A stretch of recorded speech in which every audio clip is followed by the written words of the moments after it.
boucles d'oreilles imposantes sont à la mode, mais impossible de savoir si vous allez prendre de l'argenté ou du doré. Voici une petite technique. En colorimétrie, ce qu'on recherche, c'est l'harmonie entre les couleurs naturellement présentes chez vous et les couleurs que vous allez porter.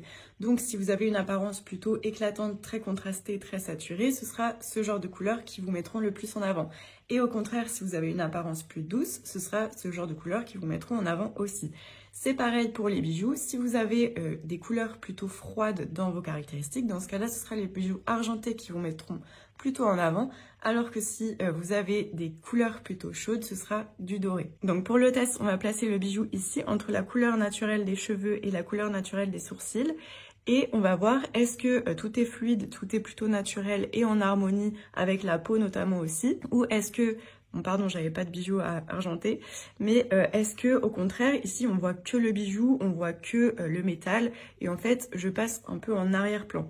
Bon, bien sûr, on est en vidéo, ça se voit un petit peu moins que quand on le fait en vrai, mais on voit que le doré, c'est beaucoup plus fluide, alors que l'argenté, en fait, il ressort trop par rapport à ma peau, on voit que ça. Donc potentiellement, si je le mets à mon oreille, on va voir que ça également. N'hésitez pas à tester chez vous et à m'en dire des nouvelles. Le mieux, si vous voulez vraiment être sûr à 100%, c'est quand même de faire une analyse de colorimétrie. Donc pour ça, rendez-vous sur mon site.